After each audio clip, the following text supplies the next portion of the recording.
Hello and welcome to the first of who knows how many Sour Popcorn podcasts. A weekly show regarding all things entertainment related, including reviews. Right, so let's talk news.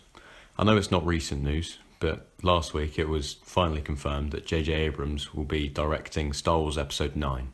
Honestly, I feel it's a really great decision to have JJ come back. I feel we know where we are with JJ, like with Colin Trevorrow, like he's done so little, whereas with JJ we've got his style kind of noted down. We just, especially with Force Awakens as well, we know somewhat what to expect, and I'm excited for it. Although it is strange how many directors are leaving, especially Star Wars, but more franchise projects. Yeah, if we look at the Batman just recently, and also the Flash over at Warner Brothers, like you think they had Robert Zemeckis attached to that, then with the Flash, and you think also with Batman they had Ben Affleck looking to direct. It's really interesting to see how many people are just jumping off these projects. Like, is it to do with the pressure? Although Colin Trevorrow, who was originally going to do Episode 9, he directed Jurassic World, and it's strange. Jurassic World. I despise Jurassic World, so don't need to talk about that. And it's strange because, like when Chris Stuckman did an interview of his new film, The Book of Henry, which Stuckman liked, but I did not. but it's not had a very warm reception. He did an interview with him, and in his interview, Colin Trevorrow said how there always needs to be fresh ideas in Hollywood and how we can't just keep doing remakes and reboots and franchises, how there need to be new films and ideas and original movies out there. And I found that interesting coming from the man who directed Jurassic World. Yes, a film that is such nostalgia porn, it literally slaps you in the face with headset night vision goggles. He has got no right to make claims about originality in Hollywood, and if he feels this way so strongly, why did he ever sign on to do a Star Wars film, perhaps the biggest franchise in Hollywood, to be most revolving around a single set of characters and to have the most studio interference that you could ever have, save for potentially a Marvel movie? Well, I feel like these films that are based in cinematic universes and these franchise films are very much, they bring in a hired director where they just give them the script, they give them the cast, and they say, go shoot these scenes. Whereas you get a film like Baby Driver, where it's Edgar Wright's baby, it's his child, where he's fully in control of exactly what he wants to do. He does his own style, he does his own substance and stuff like that. But I think that can be argued against. Like, when you look at the Marvel Cinematic Universe, you've got James Gunn. He hasn't got control fully, but that's one of these people that can go up to Kevin Feige and I can say, I'm going to do it this way. There's going to be your things in it, but this is my movie, this is my baby, I've been nurturing this. And you can see very clearly when you're looking at things like Civil War or Guardians of the Galaxy, you can see it's a James Gunn movie as opposed to the Russo brothers movie. And I think with Star Wars, it will be great to see JJ hopefully be able to have some control like that. Although I'd say, like you said with James Gunn, Guardians of the Galaxy is very much its own thing, sort of in a separate bubble to the MCU, which is why it'll be interesting when they come in Infinity War. Yeah. But because it was his new thing, whereas if it was an Avengers sequel or James Gunn did Civil War, it would be very much an MCU film rather than a James Gunn film, which is why one of the reasons why I'm excited for Taika Waititi's Thor Ragnarok, because he said while it's in this big continuity and it's in the Marvel Cinematic Universe, it is very much its own story with an ending. Yeah, my second most anticipated Marvel movie, in fact, it's got to be Black Panther is number one, of course. But if we get back to Star Wars, of course, I feel I think it's only natural that they went back to JJ. Like, if we look at the recent Han Solo movie, the difficulties they had trying to find a director for that, and we even said repeatedly that we thought JJ would be the option that they would pick, and I feel really excited that they are.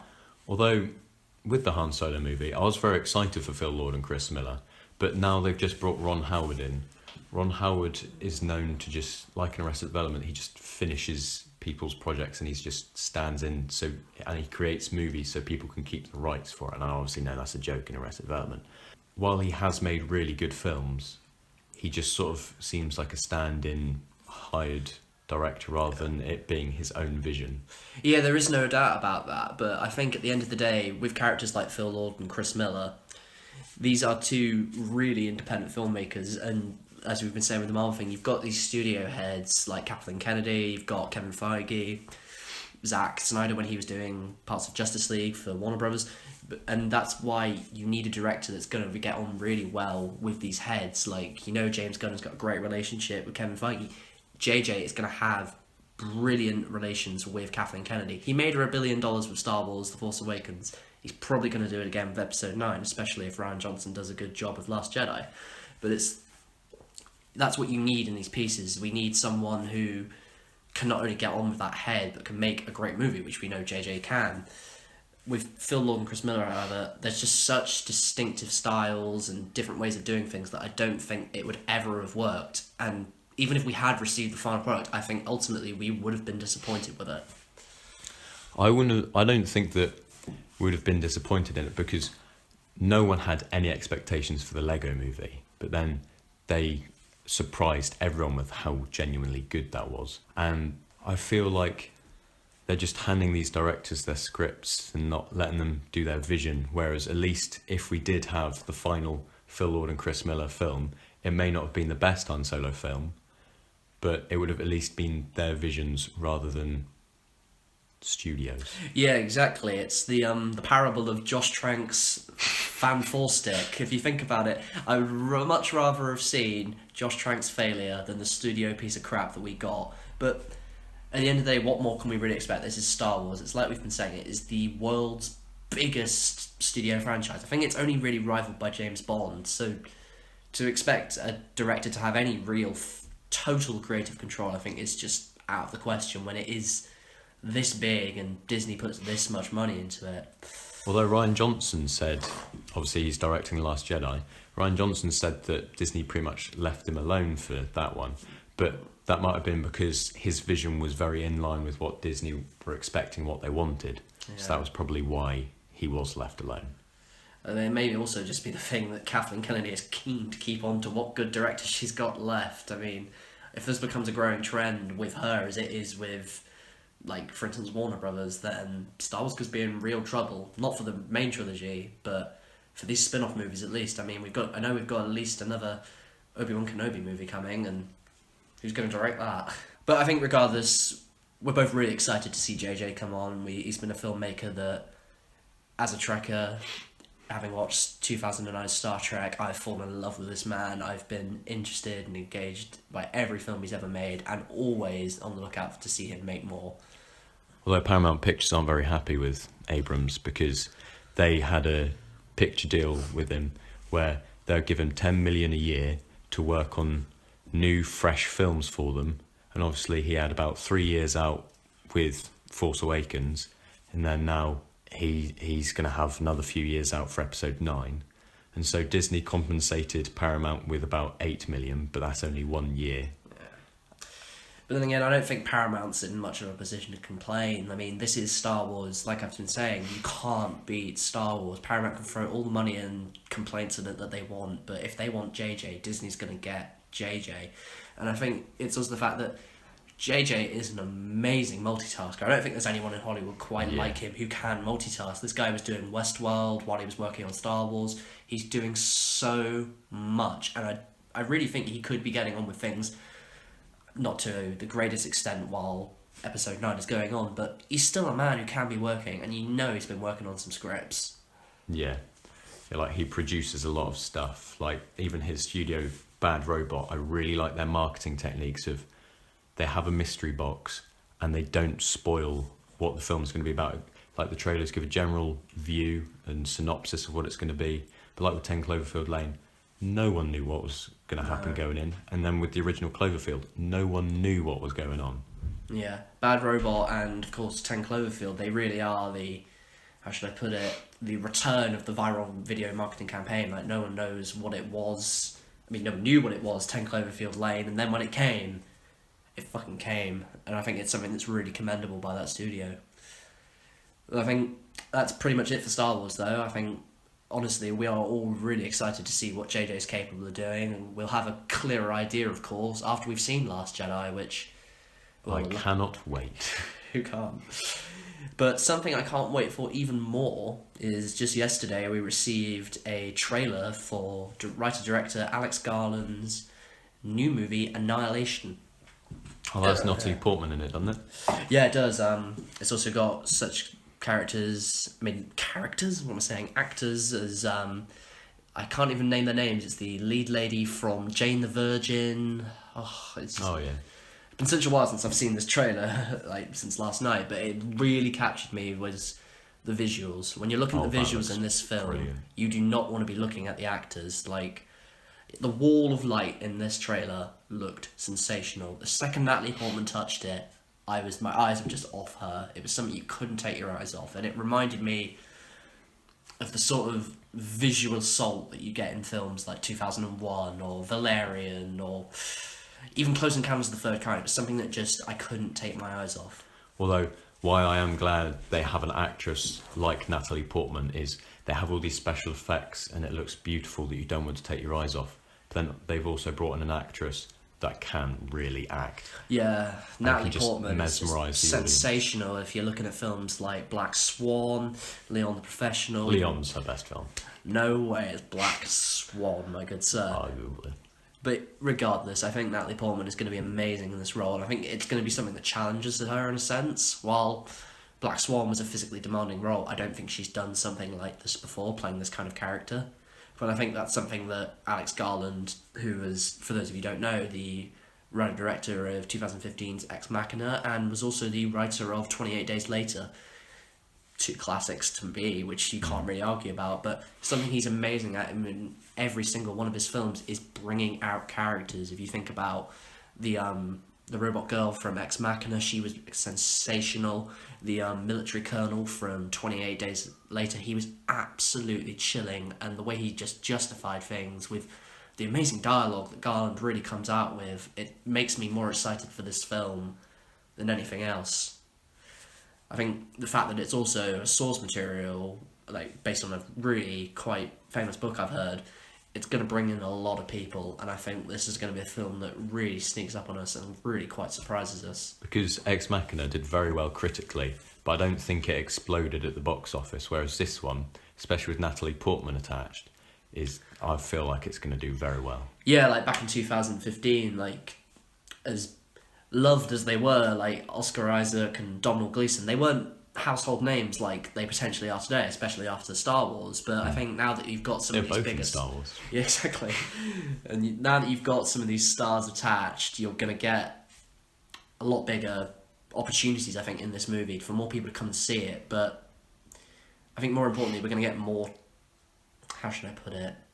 Fame for Alex Garland. I think he's gonna be able to have a lot more in his next movie. He's going to be able to make big movies. It's probably why he was able for this one, because Ex Machina was such a success. And I think as we see him develop as a filmmaker, we're just going to get bigger and bigger things. It's like Damien Chazelle, but better. Although, going off Ex Machina with Alicia Vikander, what did you think of the Tomb Raider trailer? Look, it's a video game movie. I've made several comments in the past about video game movies and my feelings of them. I don't feel this is the movie that's going to break the video game movie curse. Like, this was a trailer that didn't excite me. I thought it looked really by the numbers, and I understand you've got to try and pull in some of that game crowd, but they've just been pulling shots directly out of the game at this point, and it just didn't excite me. Like, there was nothing to it. Like, the Angelina Jolie films, say what you will about them, they're at least fun. Whereas this one is going for the dark and gritty 2013 game reboot, and they've got Dominic West as her father, so clearly there is going to be some element of something, but it looks too CGI. Like, the CGI looks really good, but when she's jumping towards the plane as the wings falling off down to wherever at the bottom of the waterfall, it's far too Battle of the Five Armies. Legolas is jumping up on the regular blocks just like Super Mario Bros. It's not anything feasible or tangible. It's just not realistic at all. Whereas if it was more like practical with Indiana Jones, then maybe that would help get people more on board. Well, the director has come out and said that one of his main influences for the film and to pick up the project was Indiana Jones, because he said he grew up on that. So hopefully, yeah, I think there's clear passion here from the creators. I just feel it's not really the film that we're asking for. I think if we didn't have to base it on this video game so much, if we didn't have to retain the elements, if we even put it in the hands of the fans, I feel this would be something that you could almost compare to somewhat The Revenant. Like, if you got a really kind of new face, I mean, nothing wrong with Alicia Vikander, but we got a really new face in there, a talented director, and we made it something that was really quite brutal, potentially even more than R-rated. And you got, I mean, when the original 2013 Tomb Raider was coming out, people were getting really scared because there was a bit of a rape controversy. That was something that, while I was glad wasn't in the original game, really interested me, and something that I thought was dark and was daring for the franchise to try. It'd be great to see that in a movie. Yeah, because they took liberties with the reboot where they made it their own thing.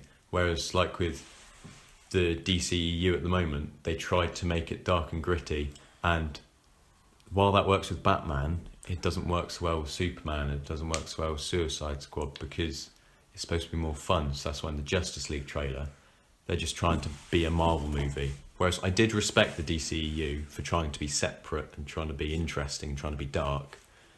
Now they've taken the wrong messages from audiences, and now they're just trying to make a Marvel movie.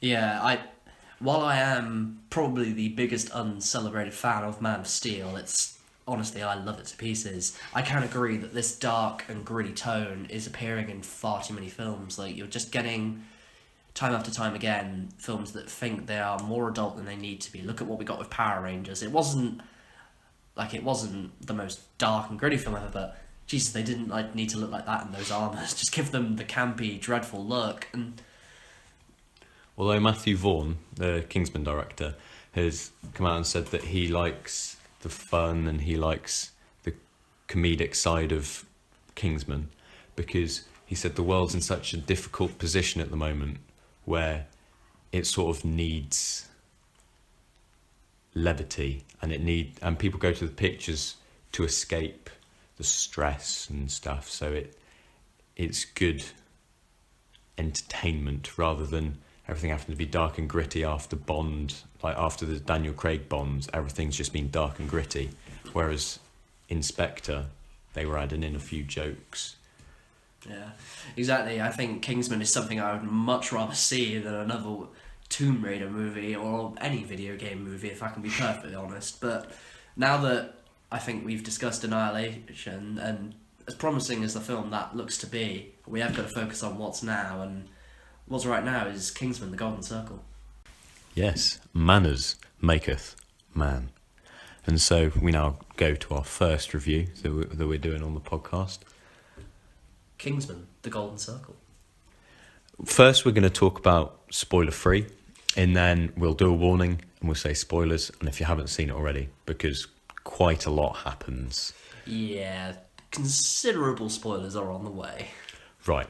So the basic plot synopsis is it starts off soon after the last film, and I would say maybe 6 or so months. There's at least been some time here. Yeah, there has been some time for the characters to have more relationships, like Eggsy with Roxy, they're now best mates, and also Eggsy's now with the princess. Yeah, it's really interesting to see the relationship between those two, but I don't understand. This is a Swedish princess, and she sat in a London apartment celebrating some dodgy teenager's birthday.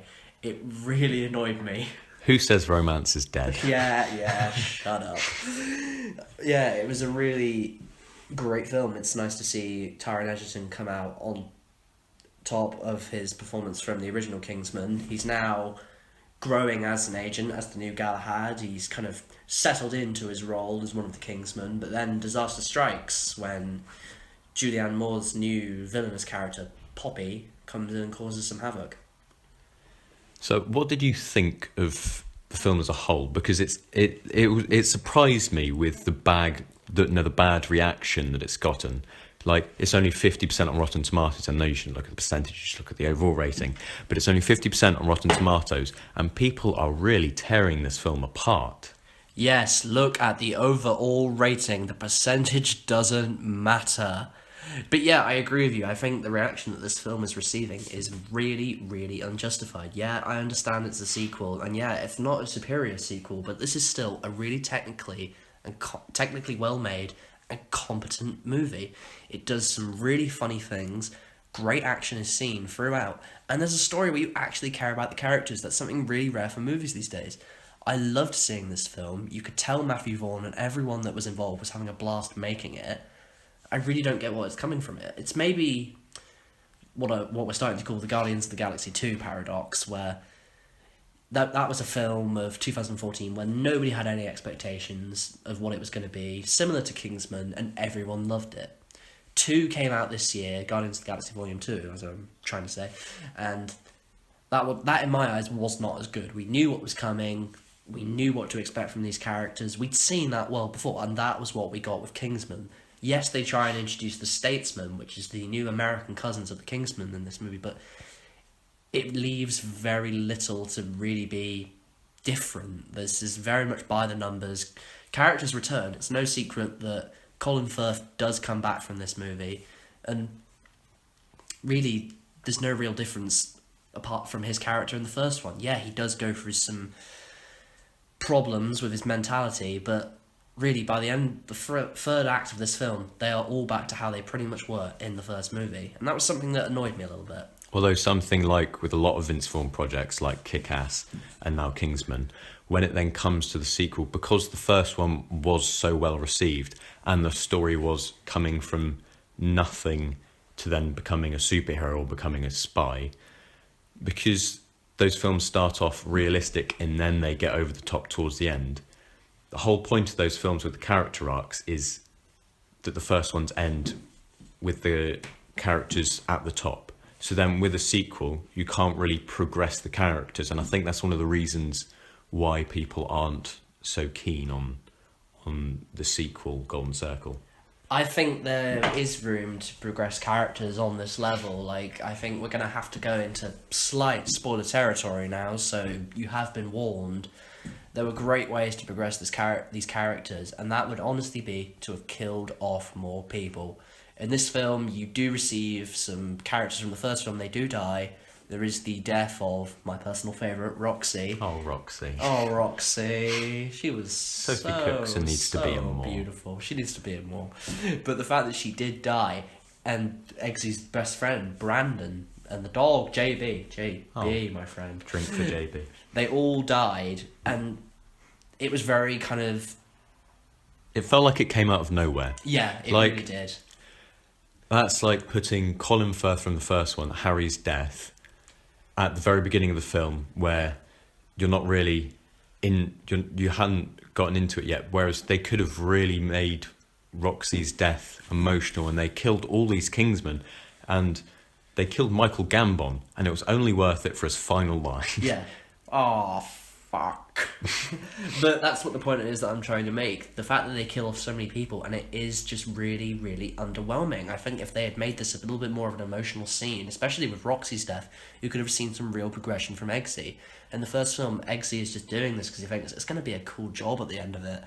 With this film, Matthew Vaughn had a real opportunity to do a very interesting revenge piece. He could have gone for this character Poppy and really shown something interesting.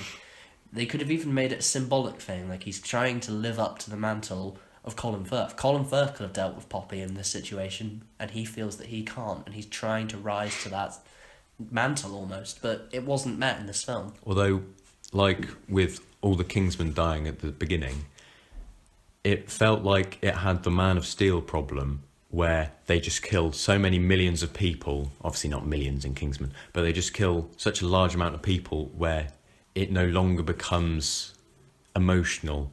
Exactly, and you really do start to see that in this film. It's a growing trend in this Kingsman franchise. Like, Colin Firth does come back for this movie, but they've just completely, in a sense, removed all sense of worry you can have for any of these characters. They literally spend a 5-minute scene where they show you exposition of how we can literally bring people back from the dead from a gunshot. Alpha gel. Yeah, they do this twice in the film. They do it to Colin Firth's character, and they do it to Pedro Pascal's, and it's just... I understand this is a campy movie, and they're trying to recreate that campy style of the Roger Moore Bond movies, but it just removed any sense of worry. But one of the things that did work so well in the first one is it was camping, it was cheesy, and it was funny, but it still had high stakes. That's why when Valentine shot Harry, everyone was like, what? how? But Yeah. then just bringing him back cheapens that. Yeah, with this film, I felt no stakes in this entire film. Like, the only moment where I felt genuinely devastated is when the amazing character of Merlin, Mark Strong, gives an incredible performance in this Yeah. movie, when he unfortunately died. It wasn't because the villain had done it. It was literally through his own fault and error. There was no... That was through Eggsy. Yeah. Yeah, there were stakes to this movie, but not on the level that there were of the first one. Characters did die, but it wasn't for this, and it didn't give you the same emotional feelings that it did in the first one. And that's something that I left the theatre just thinking, oh, that could have been done a tiny bit better.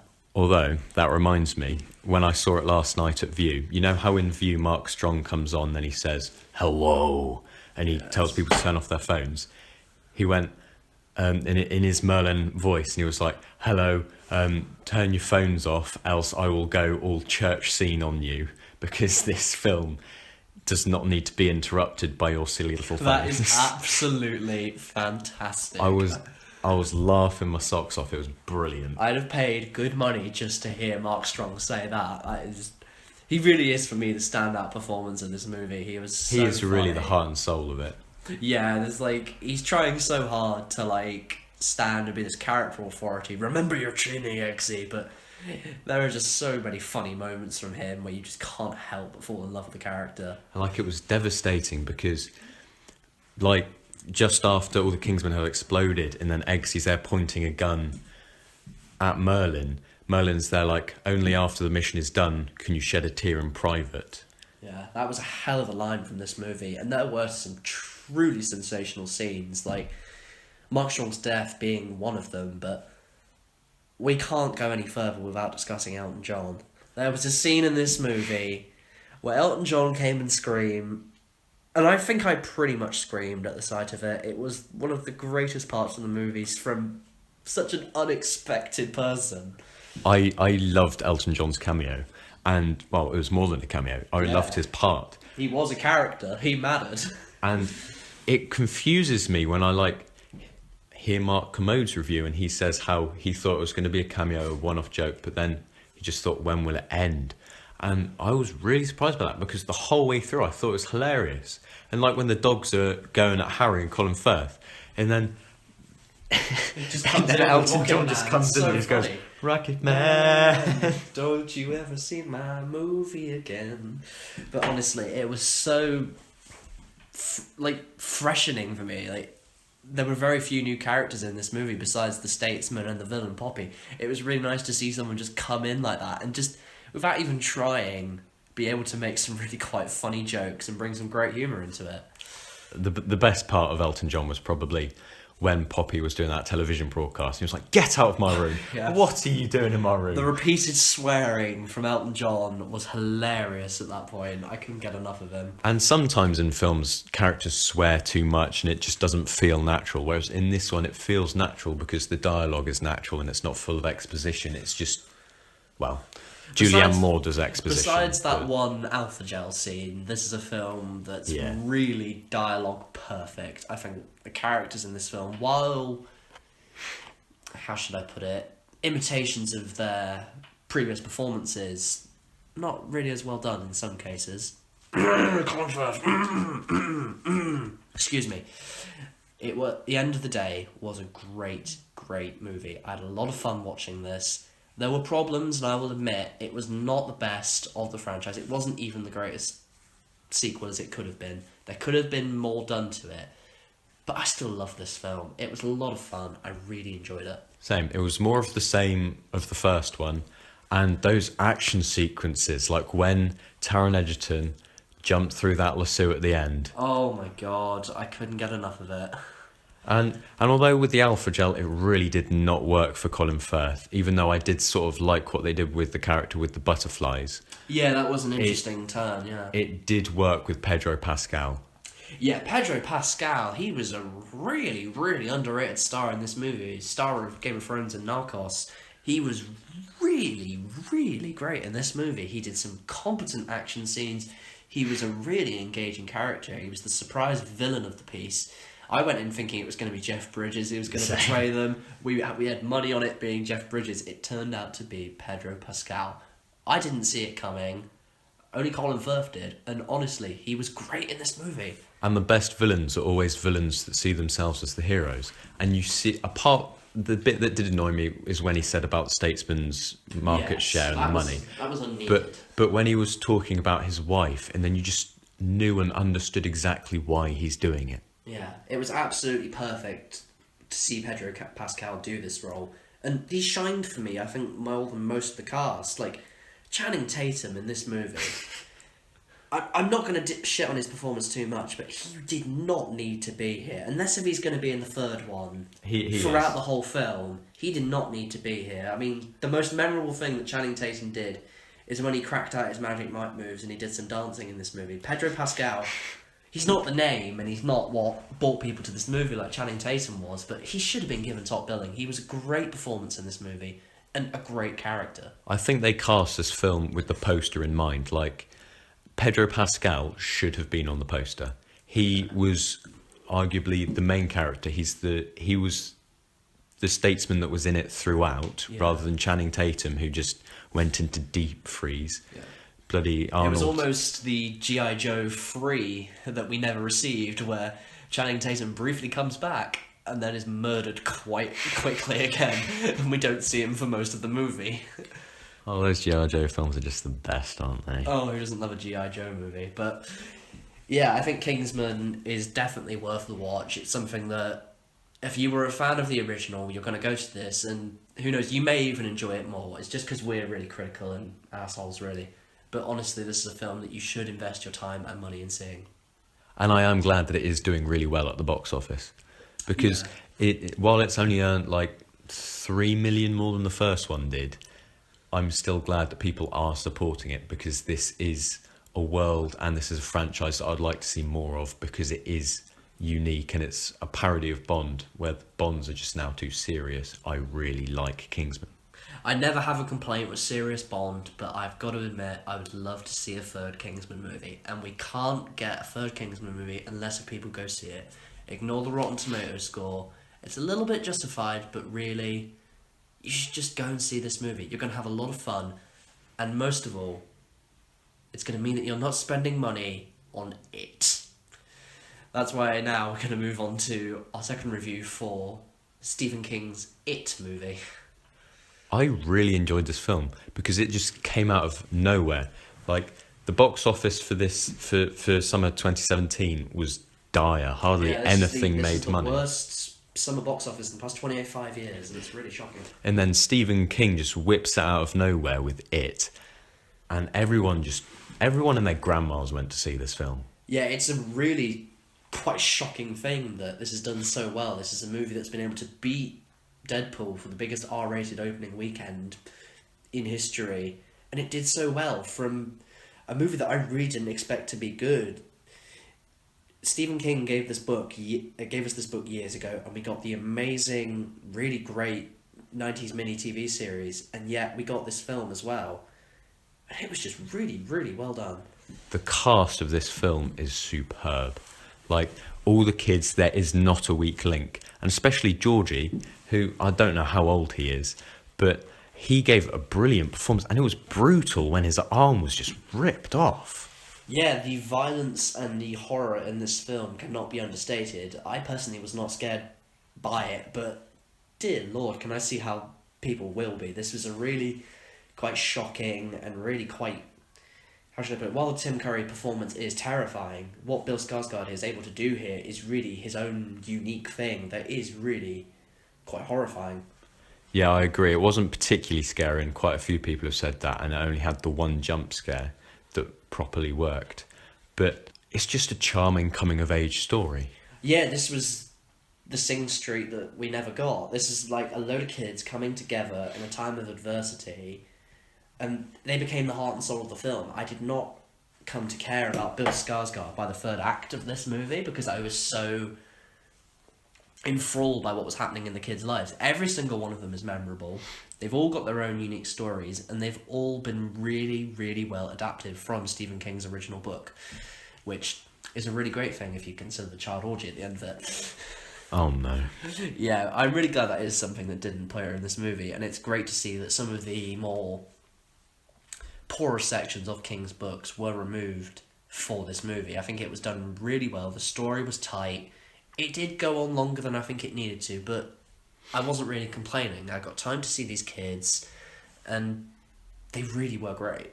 While I have complained about this movie receiving too much money, and that's a legitimate complaint because, Jesus, other people need to make money too. I just don't want Hollywood. I just don't want Hollywood to learn the wrong lessons from it, because I don't want them to suddenly be like, right, everything now has to be R-rated, because with the success of Deadpool as well, they need to know why it was successful. And like with Chapter 2 coming in 2019, I really wish, I know a few people have joked about it online, but I wish, because I love this cast so much, that they would wait 27 years. It would be really fantastic to see them all come back one day, but we're never going to receive that. And it is a real shame, because they are the shining factor of this movie. Because child actors usually really do not work. And to think that they got all these kids, and yes, while they have been in other things, like Bill was in Midnight Special, and Richie was, of course, in Stranger Things, and the Jewish one was in Guardians of the Galaxy. He was young Peter Quill, which was great to see him come back, I must admit. The CGI in points was a bit unpolished. I disagree. I think the CGI in this film looked great. For the most part, I think every time he turned into one of those monsters, he looked absolutely terrifying. Even as the clown himself, he was scary. Apart from when he bit Georgie's arm. No, I think that looked great. Personally, the way his jaw looked, and not to mention the performance from Georgie himself, it all really made the scene come together. I think that it was a really gorgeous looking film on that front. While I didn't like that he had to turn back into the clown every single time, just to remind you that it is Pennywise, I still believe that the monsters he turned into, like the leper, the headless creature, and the woman from the painting, they all looked really scary. Like, especially the leper, really quite Walking Dead, Greg Nicotero-esque, and they were all really engaging to see. Although I feel like it was good when he did turn into the clown, because while before the projector scene, I would have said, had different things for each kid, but after they all saw Pennywise as the clown in the projector scene, I feel like they should have only shown that, because then all the children would be petrified of it. Yeah, I completely agree. The kids were clearly horrified by this creature, especially in what was for me the standout sequence in the bathroom where Beverly, or Beverly, is really, it's just like, Jesus, that scene. You get the hair bursting out of the sink, you get the blood drenching the walls. The original 1990 miniseries made that scene work as well, but this made it the magnum opus of the movie. It was absolutely sensational to see that scene. It was the one thing that I left the theatre thinking, how can I do that again myself? And I would say Beverly was probably my favourite character, as Sophia Lillis's performance was just, while the whole cast was superb and there wasn't a problem with any of them, Sophia Lillis was a real standout for me. Yeah, being the only girl in the cast is a clear challenge for that actress, and she does it amazingly. She stands up to the boys, she fits in well with them as well, and some of the scenes, like the beginning moment where she's looking at the tampons, that's like a really uncomfortable scene for her, I'm sure, especially when the boys see her, but she just handles it so well. And the comedic timing of her as well, it's actually really funny, especially in the scene where they all go swimming. She's just like throws all her clothes off, and then just they're like and she just dives in. It made me find it really realistic and quite relatable almost in that sense, because that's probably how I'd react exactly. And also the adult performances were really good as well, like Bill Skarsgård as Pennywise, the dancing clown. He just brought something eerie and creepy, and while he wasn't scary and had a really bad receding hairline, there was just something about him and his mannerisms. And yeah, he was actually he was on the Conan recently, and he said talk show with Conan recently, and he discussed playing the opening scene with Georgie with Conan, and he was saying about how he's tearing into Georgie's arm, he's traumatizing the poor kid, and then what happens? Georgie just goes, I like what you're doing here, I think you're doing great, I love what you're doing with the character. And I think that's just absolutely amazing. This cast was able to get on so well with one another. even with Bill, like he's terrifying in this movie, but you can tell they had a lot of fun doing it. Also, Bill Skarsgård said on a different thing with Conan how he has that smile where his bottom lip really just goes forward. And he said how he used to petrify his little brother and chase him around with it. So just imagine his little brother watching this film. Obviously, he'll be a bit more grown up now. Yeah, I think Skarsgård really brought something interesting to the role. I feel the movie kind of, while it does live and die with the children, he is the cherry on the cake as such. He's really convincing as Pennywise. He really commits to the role. And you can really tell he's not borrowing from Tim Curry's performance. He's been able to put something out there that's really his own. He's been able to take his own unique stance on the character, of course, of Pennywise, and I think he's made something that really audiences are going to revisit, because you can guarantee as soon as we've got Chapter 2, we're going to get a Pennywise movie. It's going to be something that happens. Although Bill Skarsgård, unless they do a flashback sequence, which they probably will because of how good the kids are, Bill Skarsgård will be the only reoccurring cast member, like of the main cast, to come back for the sequel. Yeah, and that's a cast member that I'm not angry to see come back. I think he was brilliant in it. Yeah, I absolutely loved him. Yeah, and if you had to have someone, he's by far one of the better choices to have. I find this film, it'll be like the quote that John Doe says in Seven. It'll be like, it'll be mimicked and tried to be replicated for centuries. Yeah, I think we're really going to start to see like more nostalgic horror movies like this, because we've got the whole buzz with Stranger Things. We're going to get more horror films like this as the time comes. We're going to get more films like, I would not be surprised if we saw another Nightmare on Elm Street reboot, and of course we know there's another Halloween one coming. We're going to get more and more films like this where you've got these classic characters coming back being played by brilliant new actors, and they're going to make a shit ton of money. This movie is doing absolutely amazingly, and that's not a bad thing. You should go and spend your money on other things. Mother needs some more money. Oh, Mother definitely needs money. Definitely needs money. That's why I'm angry that it is doing so well. But although Mother is still in the top 5, but that's because Kingsman and It are just raking in millions in it, and the other Ninjago and Mother are just getting the scraps. Yeah, you can't deny it. But regardless, this is a movie that I feel there's going to be some of you that are terrified by it. There's going to be some people that are not scared at all, but can see what we're talking about when it comes to the child actors in this film. And it's really something that I think you should invest your time, because it's a hell of a long movie. 2 hours and, 10 minutes, this film? Something like that, yeah. Yeah, it really was worth it, though. And I'm excited to see what they do with Chapter 2. It's always the weaker half of the book. A lot of really bad scenes in that one, but it will be interesting how they do it on the screen, especially given that it will be set in modern day times. And also, well, with it being in modern day times, it'll run in with last year's clown epidemic. But I want to know who they cast, because as the adult versions of the children, because they're really going to struggle to, because the adults have big shoes to fill. Yeah, I think unless if we see some actors, like big name actors, taking some really kind of bold risks and appearing in a horror film like this, we're not going to receive a great movie at all. There's been rumours that Jessica Chastain will be playing. Jessica Chastain. How can you not?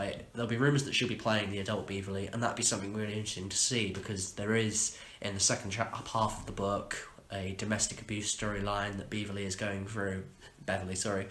She's going through with her new husband, and that kind of is what draws her going back to Derry, Maine, and I'd love to see Jessica Chastain do something like that. It'd be great, and that's something that we need of the whole cast for the second part, because if we've only got a great Bill Skarsgård, we're going to need some great new Losers Club members.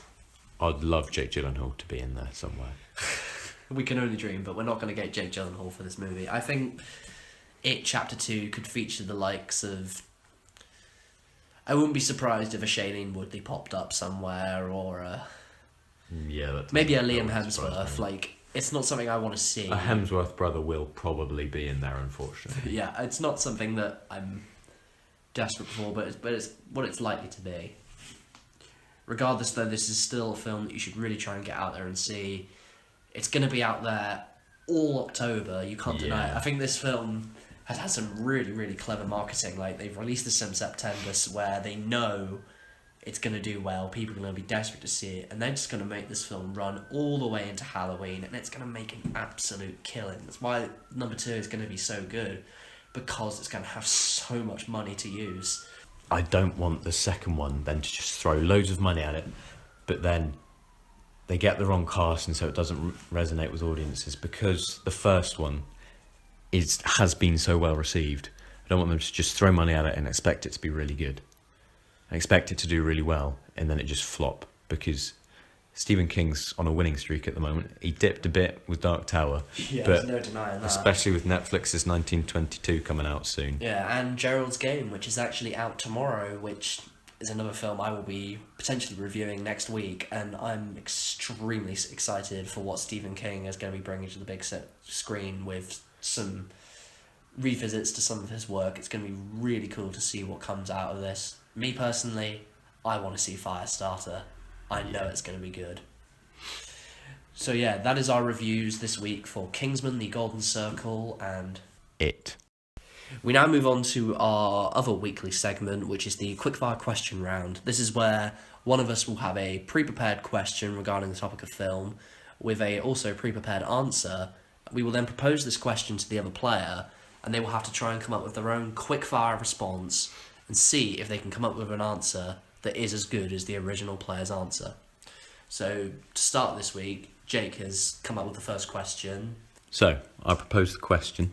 In honour of future classics like Logan and Mad Max Fury Road, that on their home releases have come out with black and white editions, I propose the question, what film that's in colour should have a black and white edition? Oh damn it, that's really... I mean, like, have you seen they usually do it on Halloween, Fox run the whole first series of Walking Dead in black and white, gosh, yeah. and it is beautiful, like the series 6 opener where they have the flashbacks in black and white.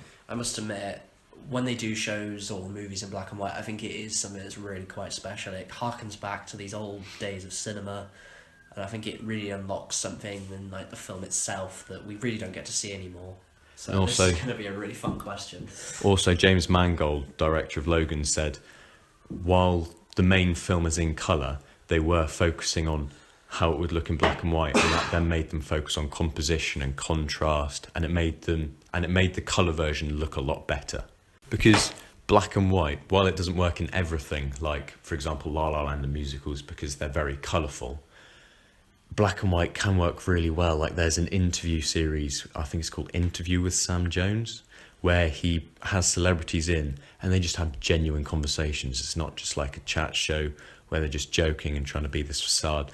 It feels like you're listening in to a human conversation, and that's filmed in black and white. And the first video I watched of it, I thought, this seems like a bit of a gimmick, it seems a bit artsy, but as you're watching it you forget that it's in black and white because of how interesting the conversation is and how good the contrast is with how good the image quality looks as well. The answer that I'm going to propose is The Babadook. Oh wow, that's really good. Because that film works a lot with shadows and a lot of misdirection with, is there a monster, or is it just the grief, is it just a hat with a coat hanger? And so I feel that film would really benefit from a black and white edition. Oh god, you've given me quite possibly the hardest film to come up with a reaction to. Oh god, oh no, right, I'm just going to throw my hat in the ring, and I'm going to say 2014's Nightcrawler. I think this is a film that would look absolutely sensational in black and white. I'm a massive fan of the original Psycho, and the reason that it's so good is because Norman Bates is in black and white, and Lou from Nightcrawler would look sensational in black and white. You would really see the crazy elements of that character, and how great would it look to see in that scene when he screams in the mirror. How great would it look in black and white? That is a brilliant film. Like just Jake Gyllenhaal's performance alone, that's what first drew me to it, and then seeing the slow de-evolution of this character just becoming unhinged. Yeah, I think there's really no film like it, but to come back to your Babadook point, I don't think it would be served better by being in black and white. I think that's a film where it's already working with such a dark colour palette, you're really not going to be able to tell the difference. I think the scene where the old lady is watching her television, you can just see it behind her. There's going to be moments where you can't even see the Babadook, and one of the best things about the Babadook is the moments where you do see that terrifying creature. Whereas I think with Nightcrawler, we're going to unlock something in the character that we haven't yet seen. But I just think of the scene where she's looking down the bed in her bedroom, and then it just comes out with the hat and with the cloak and with everything. And I feel that even if it's just certain scenes that are in black and white, although it would be very jolting if some scenes were in colour and some like I scenes say, weren't, that is a film with such a dense colour palette. There'd be times where you really couldn't tell the difference. Although it's not a very colourful film to begin with. Yeah. Like, it is very dark, but I'd be interested to see it in black and white. Because the Babadook definitely. itself is in black and white, so then we'd see almost the world how he sees it, and then it would also give another sense of detachment from the mother, because at first she's relatable, but then she just has this complete breakdown, and it would add another layer of detachment from her. Yeah, it's quite interesting the fact where we pick two films where there are Oscar-winning performances that were both completely snubbed. And I'm going to concede, I think you've got the right film there. I think Babadook is definitely something that could work in black and white, but Nightcrawler is equally something I think could work. I think, especially some of those Hollywood shots at night. I've always said this is a film that is a time capsule for LA. It captures LA beautifully. And I think to harken back to those old LA noir style movies, you could really show that in Nightcrawler. Although, with Nightcrawler, while I'd say that's a brilliant suggestion, I would say it would almost be interesting if it started off in colour and it was so subtly done throughout the scenes you don't notice it while it's happening, but then it finishes in black and white. So slowly it loses all its colour and desaturation until by the end of it, it is black and white, and then suddenly you're like, oh, when did this become black and white? It would also be really interesting to see if you think in the final scene where he started his new company, and then colour comes back to almost like reflect the innocence of his new employees, and then as they're driving away, make it just a little bit darker as you think they're starting to become more corrupt, like their really horrible boss. So now into another weekly segment that we're going to be doing. It's called What's Appertaining, where we talk about what we're watching, what we're reading, what we're listening to, and then what we're going to read, watch and stuff in the next coming week, that sort of thing. So, Zach, what's appertaining? Well, recently I've dived in headfirst to the beginning of the Netflix original animated series, BoJack Horseman. Finally, I've been telling you to watch this for years. Yeah, I'm really starting to see where some of the potential is coming from. It looks really quite funny and really, really weird. It's got a little bit of that Rick and Morty-esque adult subtle comedy to it, and I'm really starting to enjoy what I'm seeing. Because the first series starts off quite strange and not really sure what's going on, but then I think it's like episode 5 it really hits its stride, and by episode 8 you're just entranced by this world that it creates. Yeah, it's a really stupidly beautiful show, and I'm really enjoying getting into it. On the also on the reading front, I've recently started, in anticipation of Steven Spielberg's 2018 soon to be released Ready Player One. I've dived into the book and I'm absolutely loving it. I think Ernest Cline is a god among men. What he has written here is absolutely brilliant, and I can't wait to see it be brought to the big screen. It looks so good. With books, I started a while ago now, but I'm not that much of a reader. I started the Ables 2 weeks ago, Jeremy Scott's one from CinemaSins, and it is really promising. Yeah, I can remember reading this on release, and I loved it. The characters were brilliant, and honestly, I think the ending to that book, if it was put to film, it would be sensational. It leaves it on the... It's probably the best ambiguous ending I've ever read, or even seen for that matter. It's just sensationally well done. I won't spoil it, but you're going to enjoy it. And on the TV side of things, I've recently started True Detective Series 1 as well. Yes. Finally, I've been wanting to watch this for ages, and the performances, Woody Harrelson and Matthew McConaughey are fantastic.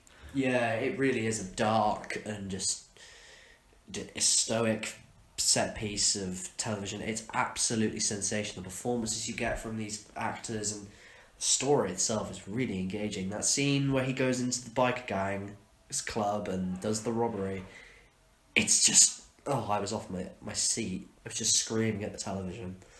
On the lighter side of things, I started this weekend actually the new Netflix series American Vandal with Who Drew the Dicks, and it is hilarious. Yeah, this is something I've been desperate to watch recently. I think it's going to be really great when I get around to it, because we need more mockumentaries like this. Because these documentaries are getting really serious and really heavy, and it's just fun to have something light-hearted. Like Always Sunny in Philadelphia did an episode where it mocks the documentary style, and it was hilarious. It's one of the best episodes of the whole series.